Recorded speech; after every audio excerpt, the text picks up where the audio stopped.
우리 다 같이 우리 성령의 임재를 위한 간구로 예배를 드리도록 하겠습니다.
이 시간에는 감사를 고백하는 시간입니다.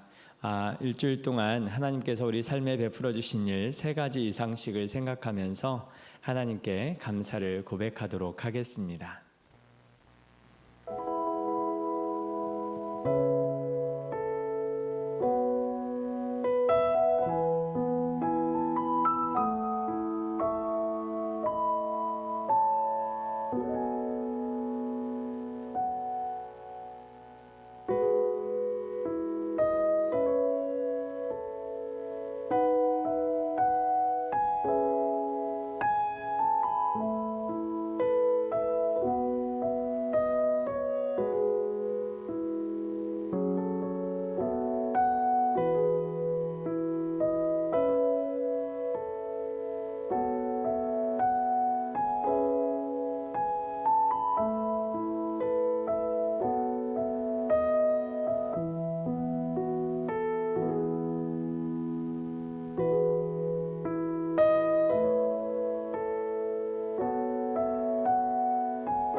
감사드리며 예수님의 이름으로 기도합니다.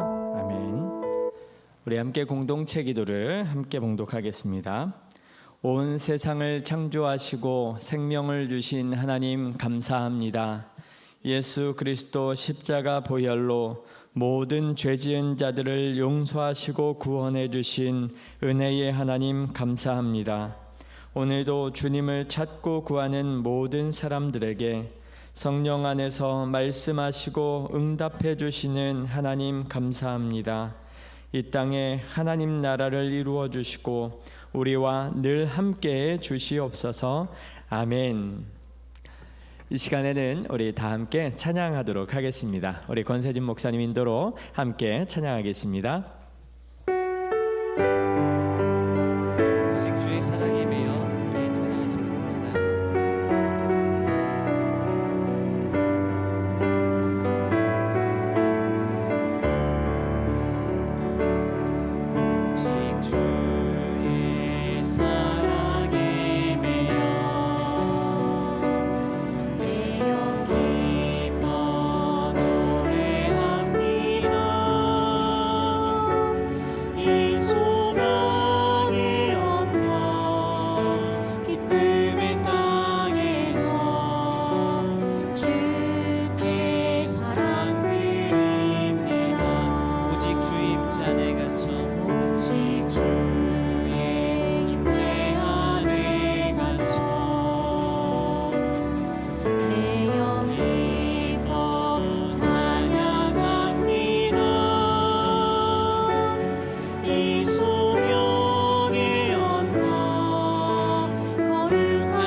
이 시간에는 말씀을 준비하는 기도문을 함께 교독하도록 하겠습니다.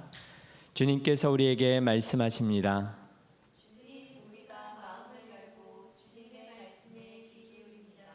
성령님, 이 시간 우리 마음과 생각을 주관하여 주옵소서. 주님, 우리에게 말씀해 주옵소서. 응답해 주옵소서. 아멘. 오늘 하나님께서 우리에게 주신 말씀은 로마서 13장의 말씀입니다. 신약 성경 로마서 13장을 성경책을 꺼내셔서 한번 봐주시기를 바랍니다. 로마서 13장의 말씀입니다.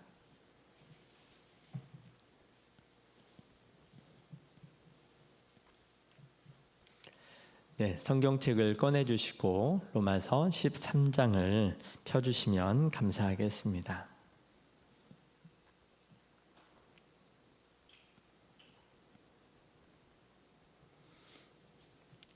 네, 그러면 저와 여러분이 한 절씩 교독하도록 하겠습니다. 로마서 13장의 말씀 한 절씩 교독하겠습니다. 각 사람은 위에 있는 권세들에게 복종하라. 권세는 하나님으로부터 나지 않음이 없나니 모든 권세는 다 하나님께서 정하신 바라.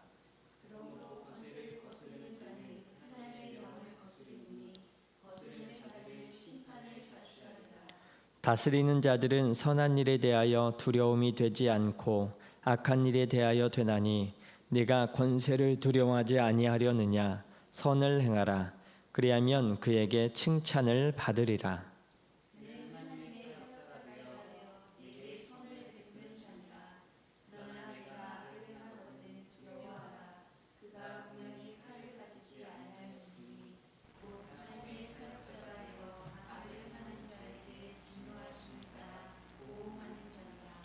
그러므로 복종하지 아니할 수 없으니 진노 때문에 할 것이 아니라 양심을 따라 할 것이라.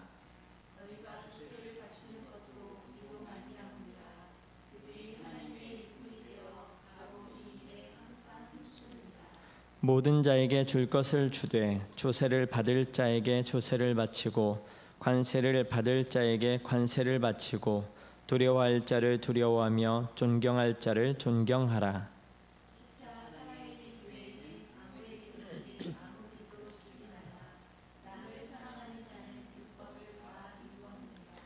간음하지 말라, 살인하지 말라, 도둑질하지 말라, 탐내지 말라 한 것과 그 외에 다른 계명이 있을지라도 내 이웃을 내 자신과 같이 사랑하라 하신 그 말씀 가운데 다 들었느니라.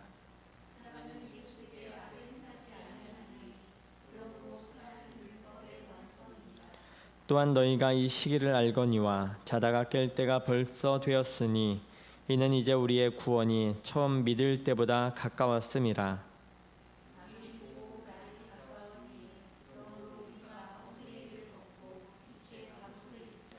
낮에와 같이 단정히 행하고 방탕하거나 술 취하지 말며 음란하거나 호색하지 말며 다투거나 시기하지 말고 오직 주 예수 그리스도로 옷 입고 정욕을 위하여 육신의 일을 도모하지 말라. 아멘. 이제 하나님의 말씀 로마서 13장의 말씀을 우리가 메시지 성경으로 함께 들어보도록 하겠습니다. 말씀 성경책을 그대로 펴놓으시고 이제 말씀을 눈으로 보시면서 귀로 메시지 성경을 들으시면 좋겠습니다.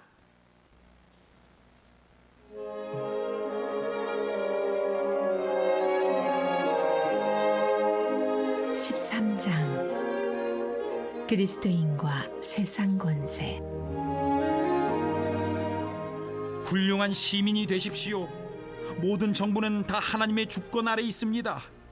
평화와 질서가 있다면 거기에는 하나님의 질서가 있는 것입니다. 그러므로 책임성 있는 시민으로 사십시오. 만일 여러분이 국가에 대해 무책임하다면 여러분은 하나님과의 관계에 있어 무책임한 것이며 하나님은 여러분에게 책임을 물으실 것입니다. 정당하게 세워진 권력기관이라면 여러분이 정당하지 못한 일을 하고 있지 않는 한 무서워할 이유가 없습니다. 건전한 시민이라면 아무것도 두려워할 것이 없습니다. 여러분은 정부와 좋은 관계이기를 원하십니까? 책임있게 사는 시민이 되십시오. 그러면 아무 문제가 없을 것입니다. 정부가 하는 일은 여러분에게 득이 될 것입니다. 그러나 만일 여러분이 법을 사방팔방으로 어기고 다닌다면 조심하십시오. 경찰은 그저 멋으로 있는 것이 아닙니다. 하나님은 질서를 유지하는 일에 관심이 있으시고 그분은 그 일에 그들을 사용하십니다. 이것이 여러분이 책임 있게 살아야 하는 이유입니다. 단순히 벌을 피하기 위해서가 아니라 그렇게 사는 것이 바른 것이기 때문입니다. 여러분이 세금을 내는 이유도 바로 이것입니다. 질서가 유지되도록 하기 위해서입니다.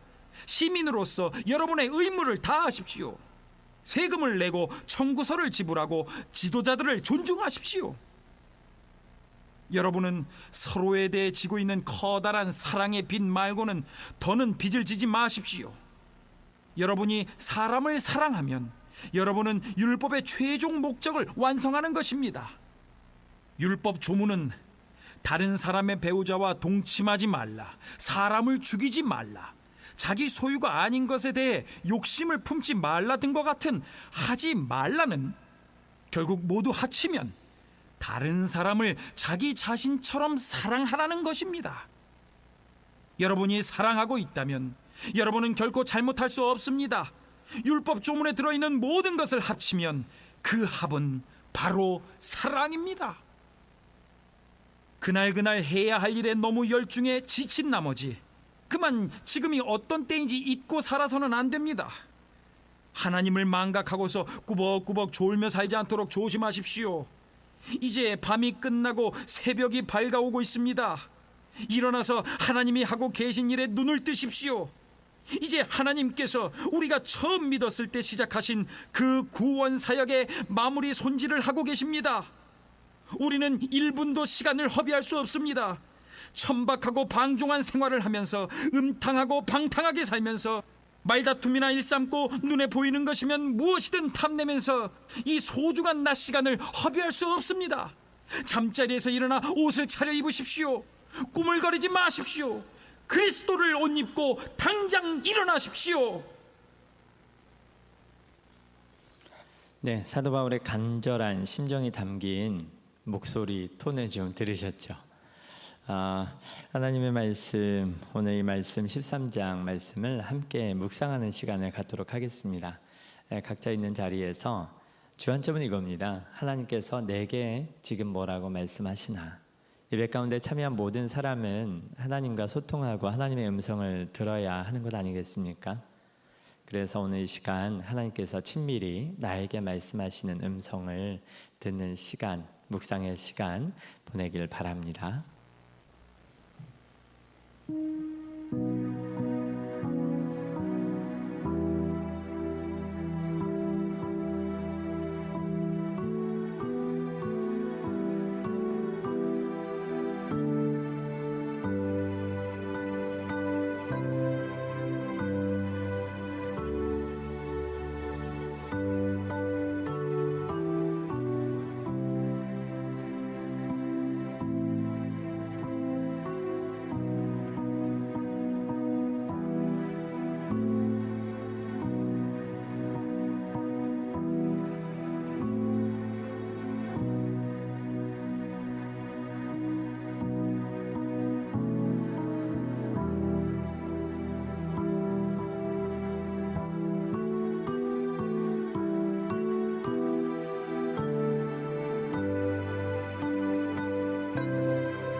네, 시간이 충분했는데 어떻게 잘 묵상하셨나요?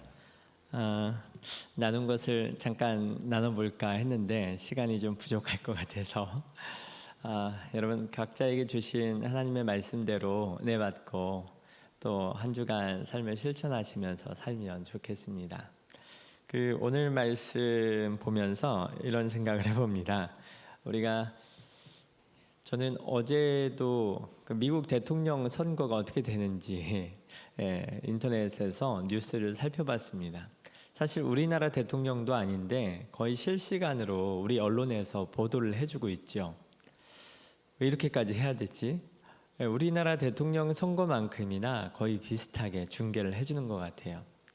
이제 바이든이 대통령에 당선된 것 같은데 아직도 당선되지 않은 것 같고 불복을 하고 또 소송을 한다라고 하니까, 그래서 이 미국 대통령 선거가 전 세계 많은 사람들이 나라가 관심을 갖고 그것을 중계하고 있습니다.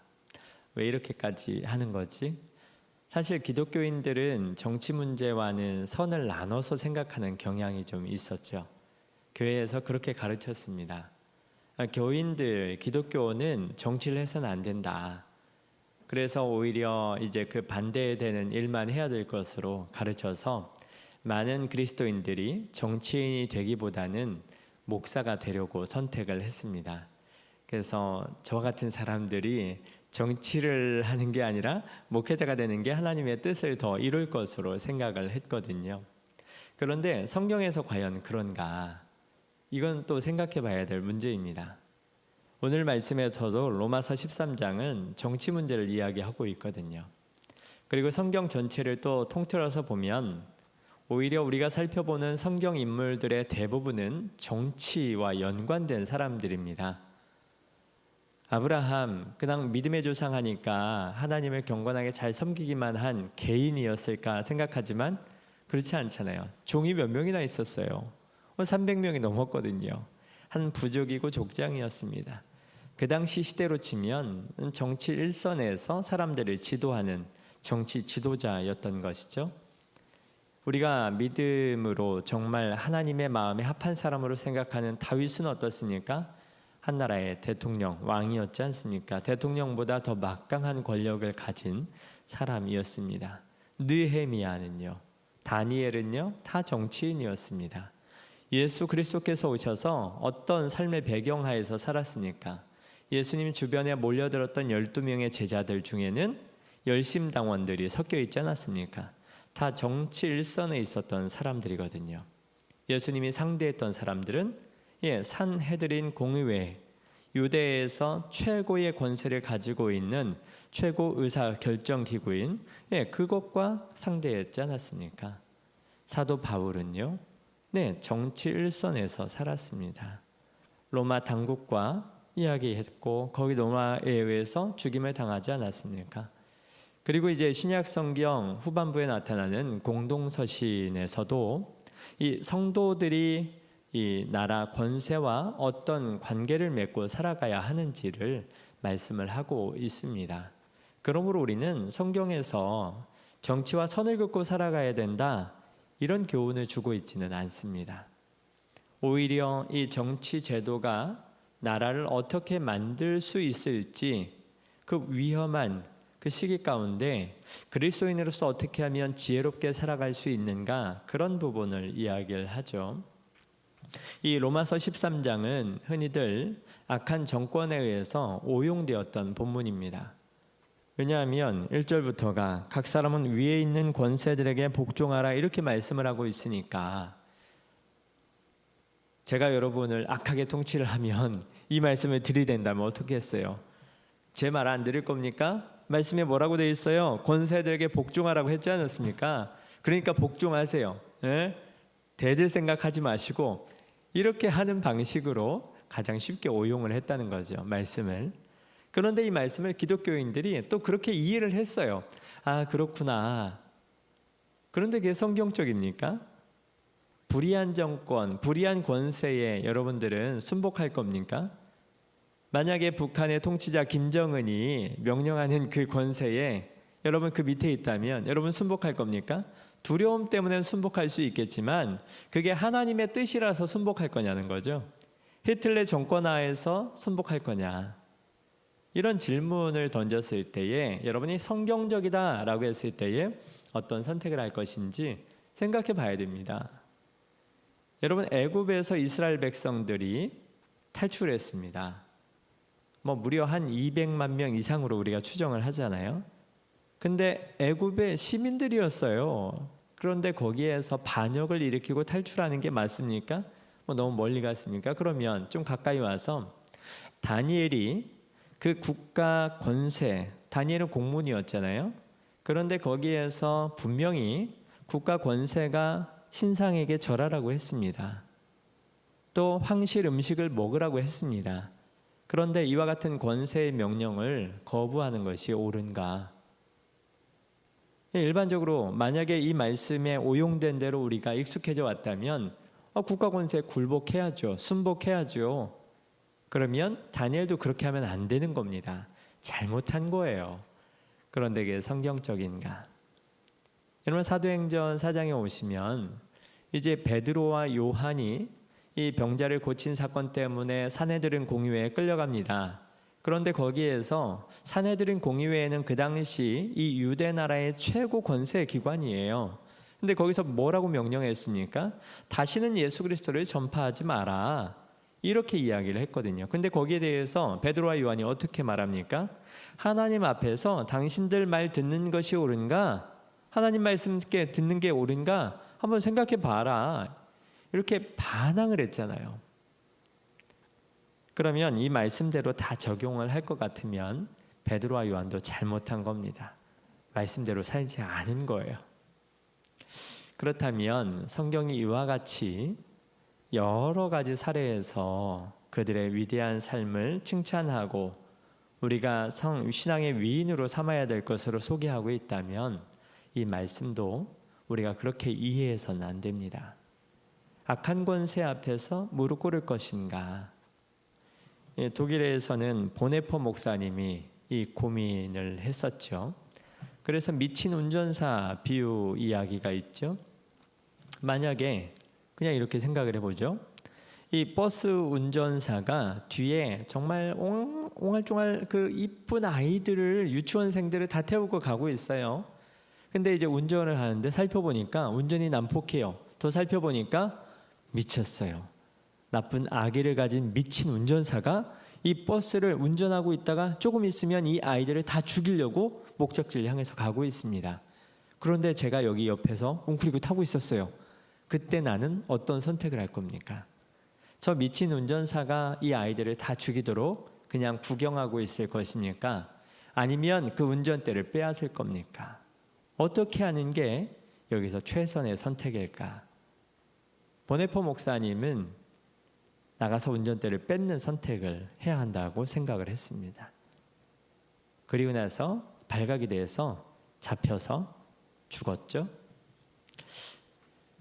각자의 실행 방식에는 차이가 있을 겁니다. 그 목사님이 과연 올바른 선택을 했는가? 이건 성경적으로 어떻게 이걸 바로 적용할 수는 없어요. 그러나 분명히 악한 정권에 의해서 국민들이 핍박당하고 있고 또 악한 정권, 악한 권세가 하나님을 거역하고 사람들에게 하나님을 거부할 걸 명령을 하고 있다면 거기에게 순복할 것인가? 또 이 악한 권세가 하나님 나라를 정면으로 위배하는 통치를 하고 있다면, 불의를 일삼고 있다면 거기에 이 말씀을 듣고 권세들에게 복종하라. 권세는 하나님으로부터 나지 않음이 없나니 모든 권세는 다 하나님께서 정하신 바라. 이 말씀을 들어서 순복할 것인가? 그렇지가 않습니다. 왜 그럴까요? 여러분, 사도 바울이 지금 로마에 편지를 보내고 있습니다. 그런데 이 로마에 보내는 편지는 사도 바울이 자신의 이제 마지막 전도 여행 기간에 자신이 이 로마를 거쳐서 세상 끝까지 이 스페인까지 가는 일정 가운데 여기에서 도움을 좀 받아서 선교 파송을 받아서 이 하나님 나라의 복음을 세상 끝까지 전하려고 하는 계획 가운데 있는 여정에서 기록이 되었습니다. 그래서 이 로마서는요, 지금 이 사도 바울이 고린도에서 썼을 것으로 추정이 되고, 이 고린도는 그의 전도 사역의 마지막 터닝 포인트 지점입니다. 여기를 찍고 나서 그가 가는 곳은 예루살렘이에요. 예루살렘에 이 헌금한 돈을 전달하고, 이 헌금한 돈이 전달받은 뒤에 그 뒤에 이제 다시 로마로 갈 여정이었거든요. 그러니까 이제 마지막 일정이에요. 마지막으로 떠나기 전에 로마에 소개 인사하는 거예요. 그리고 또 이 복음이 사도행전 15장에서 결정되었던 율법을 지켜야만 구원받습니다, 이게 아니라 믿음으로 구원받는다라고 하는 그 놀라운 소식을 로마 교회에도 미리 한번 전하고 싶었던 것이죠. 그래서 이 로마서를 쓰면서 사도 바울은 앞부분에 믿음으로 말미암아 구원받는 이 놀라운 사실들을 신학적으로 논증을 했었습니다. 그리고 나서 이제 이후에 어떻게 하면 예수 그리스도를 믿는 사람으로 살아갈 것인가, 윤리적인 부분에 대해서도 여기에서 이제 12장부터 쓰고 있는 겁니다. 그런데 이제 그 중에 한 가지 부분에서 로마 교회에 있는 교인들을 생각하면서 권면의 말씀을 쓰는 거예요. 근데 이제 어떤 부분이 권면이 되었을까? 여러분, 예레미야 선지자가 바벨론 포로로 끌려간 사람들에게 어떤 편지를 보냈느냐 하면은, 여러분 거기에 끌려가 있으면서 바벨론을 위해서 기도하셔야 됩니다, 이런 내용을 보냈습니다. 왜 그랬습니까? 하나님의 크신 경륜 가운데 여러분이 그곳에서 평안히 지내시려면 이 제국이 변동되지 않아야 되거든요. 만약에 또 이 제국이 없어지고 또 다른 나라가 들어오고 하면 그 밑에서 고생하는 건 국민들밖에 없는 거예요. 그러니까 이 제국이 그래도 거기서 오래 지속되고 문제가 없도록 너희들이 그 나라를 위해서 기도해야 된다. 그래야 너희들의 목숨이 평안하고 자녀들의 삶도 거기에 정착하는데도 문제가 없다, 이런 내용을 보냈거든요. 실천적인 부분입니다. 그런데 사도 바울도 이 로마 시대를 살아가는 그리스도인들에게 실천적인 면에서 이런 권면의 메시지를 쓰고 있는 것이죠. 어찌 보면 이 당시를 살아가는 그리스도인들은 종말론적인 삶을 살아가고 있거든요. 이제 예수님께서 금방 다시 올 것을 예측하면서 살아가고 있습니다. 그래서 오늘 말씀에도 보면은 12절에 밤이 깊고 낯이 가까웠다, 이렇게 말씀하죠. 11절에도 이제는 우리 구원이 처음 믿을 때보다 가까웠습니다. 사도 바울은 그의 서신서를 통해서 이 성도들에게 예수 그리스도께서 금방 오십니다, 이런 부분을 자주 강조했습니다. 예수님께서 이제 오실 때가 다 되었다, 이렇게 강조를 했거든요. 그래서 이런 분위기 속에서 이제 종말의 시대를 살아가는 그리스도인들이 이 나라 제도 안에서 어떻게 살아가야 할 것인가. 열심당원 기억나시죠? 어떻게 할 것으로 그들은 계획을 했냐면 혁명을 일으키려고 그랬어요. 그래서 예수님이 세력을 모으니까 예수님과 함께 저 로마 군대를 다 물리치고 우리 유대 나라를 다시 독립을 하자, 이런 목적을 가졌습니다만 예수님께서는 그들의 의견대로 하지 않으셨죠. 그러니까 이 당시 그리스도인들 가운데에도 우리가 일제치하를 살았을 때에 독립을 하려고 많은 방법, 수단을 간구했던 것처럼 그리스도인들도 이와 같은 움직임, 그런 것들이 있었을 것입니다, 유대인들에게. 그런데 그와 같은 움직임이 과연 지혜로운가 라고 했을 때에는 염려가 되는 거죠. 고린도 교회에 보내는 서신서에도 교인들이 은사 문제로 막 다투고 싸우고 할 때 내가 오라 라고 그랬을 때에 중립적인 위치에서 이것도 소중하지만 이것도 소중하다, 좀 중립적인 부분을 이야기하고 성도들의 삶을 조절했던 것처럼 이 그리스도인들이 이 로마 제국하에서 사는 삶을 어떻게 하면 평안하게 살 수 있을 것인가, 그리고 복음을 편만하게 전할 수 있을 것인가 라고 했을 때에 지금 이 국가와의 관계성 문제도 중요한 문제였다는 것이죠. 사도 바울은 이 복음이라고 하는 최고의 가치를 전하는데 다른 그 어떤 것도 앞에 세우지 않았습니다. 그래서 사도 바울은 빌립보 교회에 편지를 보냈을 때에도 이 하나님 나라의 시민권이 최고이고 그리고 다른 어떤 것도 예수 그리스도를 아는 그 지식보다 더 위에 올 수 없다. 다른 것들은 모두 배설물로 여긴다. 이런 고백을 했었습니다. 그리고 이 로마서에서도 음식 문제도 그렇고 고린도 교회에도 음식 문제가 써서 뭐라고 얘기했냐면 한 형제를 이게 믿음에서 떨어뜨릴 것 같으면 난 평생 아예 안 먹을 수 있어요. 먹어도 된다고 그랬어요. 모든 음식은 하나님께서 만드신 선한 것인데 먹어도 되죠. 그러나 내가 그거 먹는 걸 다른 형제가 보고 그 믿음이 떨어질 것 같으면 그딴 거 안 먹어버리지 뭐. 이 정도로 복음 우선이 삶을 했거든요. 또 고린도 교인에 보내는 편지에 여자분들이 오해할 만한 부분에서 보내잖아요. 여자는 교회에서 잠잠하라. 근데 너 아까도 잠잠하지 않았고 앞으로도 그럴 거잖아요. 그런데 이 말씀을 왜 써 보냈습니까? 복음이 오해받을까 봐. 교회 안에 오면 여자들은 자기 이름이 불리고 우리 초기 선교 초기에도 우리나라에도 그런 일이 있었거든요. 교회에 오니까요. 여자들이 말똥이 엄마, 개똥이 엄마로 불리다가 말자씨, 순자씨 이렇게 이름을 불리는 거예요. 자신의 정체성이 세워지는 거죠. 그리고 교회 오니까 신분제도를 넘어선 관계가 생겨요. 교회 오니까 여자들이 일거리가 있어요. 자기 주도적으로 무언가를 할 수 있어요. 많은 일들을 할 수 있게 되는 거죠. 그러다 보니까 이 교회 다니는 여자들이 세상에선 어떻게 보였을까요? 드센 여자, 자기 주장이 강해. 근데 이 당시에는요. 이 교회 안에 왔을 때의 자유를 누리면서 하나님이 어느 한 분 소홀히 여기지 않고 예수님께서도 그 당시에 천대받던 여자들을 앞세워서 제자를 삼으시고 그들과 함께 하셨고 부활의 현장에도 제 여자분들이 먼저 오실 정도로 관계성이 더 깊었던 걸 봤잖아요. 그런 것처럼 교회 안에서도 여자들이 그렇게 좋은 관계성을 맺었는데 세상에서 교회를 욕하더라는 거예요. 여자들, 내 마누라가 교회를 가면 변해. 내가 안 가 그래서 교회를. 이런 문제 앞에서 사도 바울은 어떤 권면을 했을까요? 그럴 바엔 차라리 여러분 여자들은 교회에서 잠잠하십시오. 궁금하신 것이 있거들랑 이 공동 모임에서 이야기하지 마시고 집에 가서 남편에게 조용히 물어보십시오. 이런 권면을 했던 겁니다. 실천적이에요. 복음을 위해서 우리가 그리스도인 된 우리가 먼저 희생하자 이런 이야기를 했던 겁니다. 근데 국가의 관계에 있어서도요. 국가의 대들고 조세 내는 것을 거부하고 했을 때 어떤 일이 일어나겠습니까? 복음이요. 이런 문제에 있어서 여러분 그러지 마시고 국가 권세에 순종하십시오. 국가 권세에도 하나님의 뜻이 있습니다. 그런데요. 여기에 이제 기본적으로 하는 메시지 가운데 더 중요한 부분이 있어요. 국가 권세는 마땅히 어떠해야 되는가? 이 말씀 1절부터 쭉 보시면요.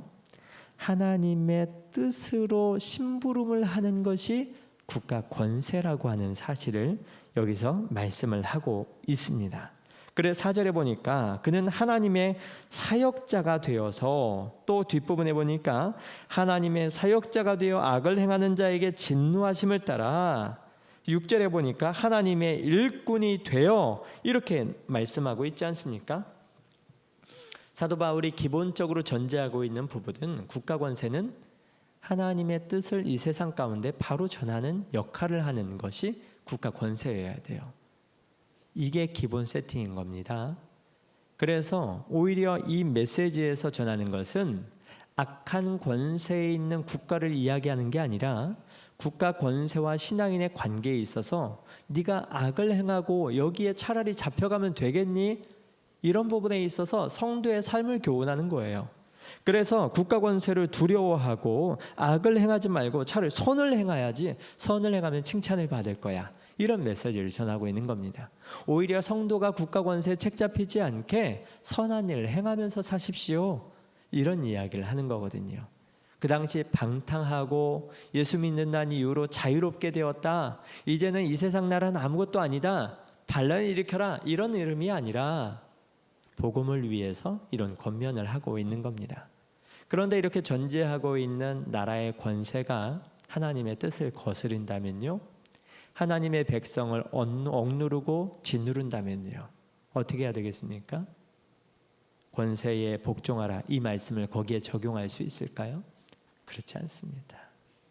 다니엘이 그랬던 것처럼 베드로와 요한이 그랬던 것처럼 하나님의 뜻으로 그것을 하나님의 나라 만들어 가야 하는 것이죠.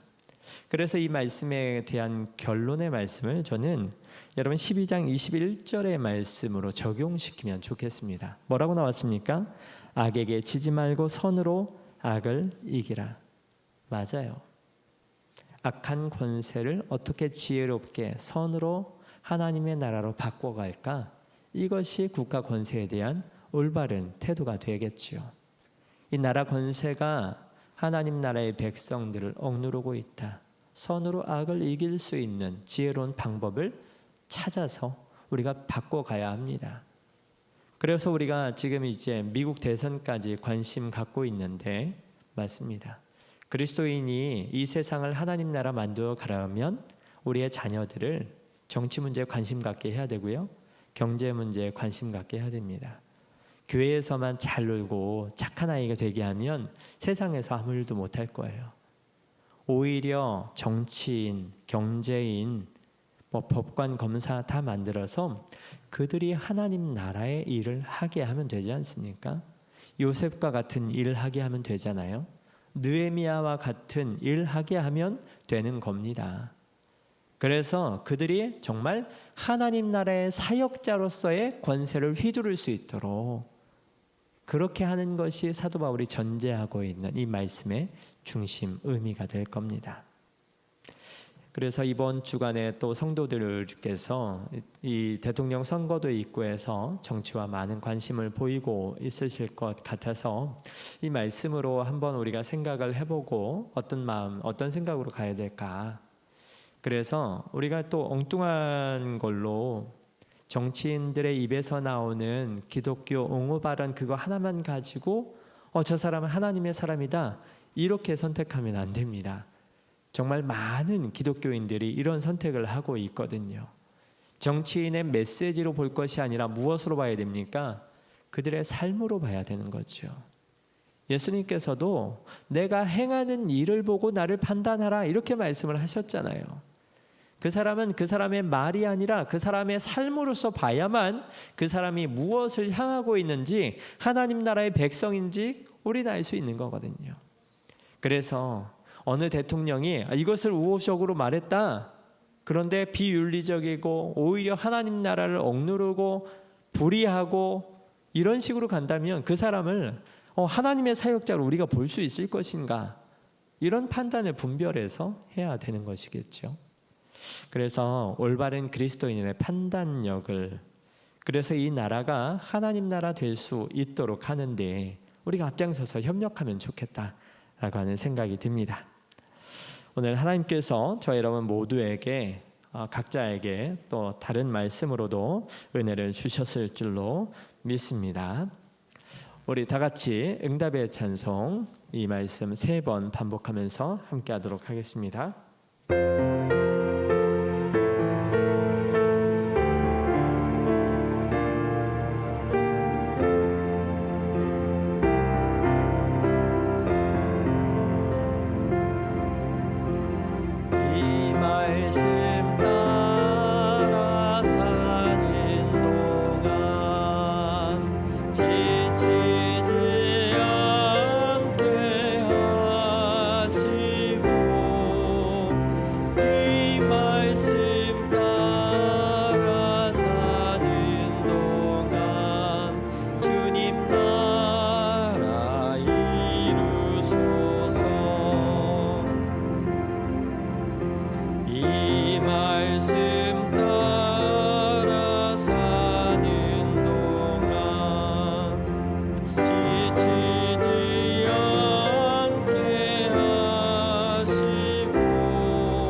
이 시간 우리가 함께 기도하겠습니다. 방금 전에 읽었던 말씀, 들었던 말씀 생각하시면서 하나님이 주신 메시지를 기억하시고 함께 기도하겠습니다. 또 나와 가정 그리고 우리 사업장을 위해서 함께 중보할 수 있기를 바랍니다. 주변에 있는 환우들을 위해서, 또 지친 주의 자녀들을 위해서, 또 성령께서 주시는 감동으로 우리가 각자 있는 자리에서 함께 소리내서 기도할 수 있기를 바랍니다. God of all majesty, risen King,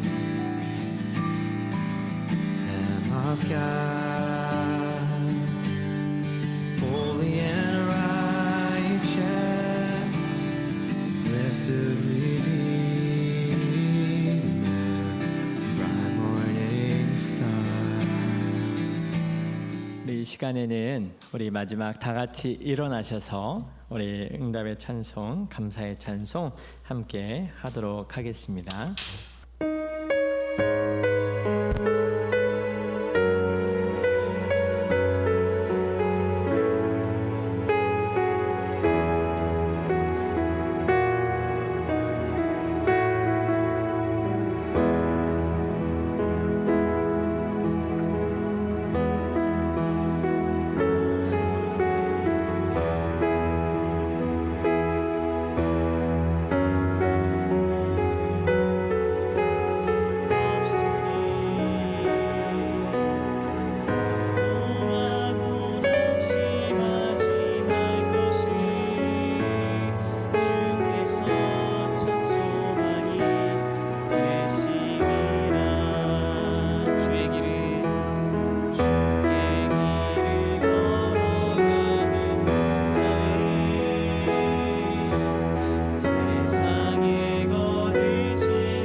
네, 우리가 복선 포문을 함께 교독하도록 하겠습니다.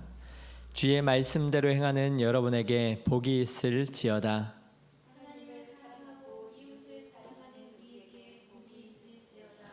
예수 그리스도의 복음을 전하는 여러분에게 복이 있을지어다.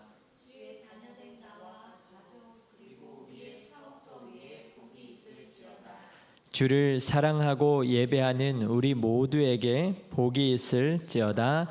아멘.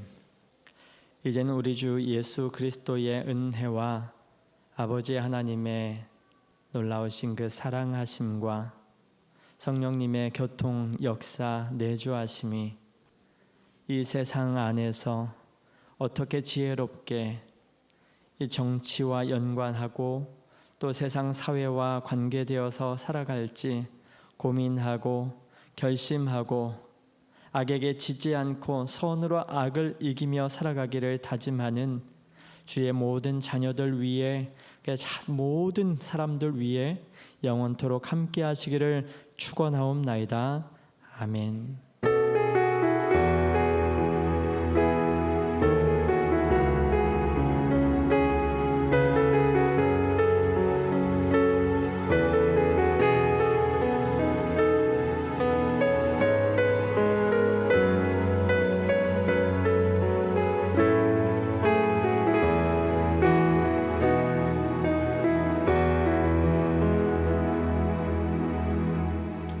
네, 예배를 마쳤습니다. 지금 보니까 이게 설교할 때에 제 얼굴에 이게 마우스가 계속 있었나 봐요, 그렇죠? 그래서 방송 중간에 이게 처음이라 또 계속 어설픕니다.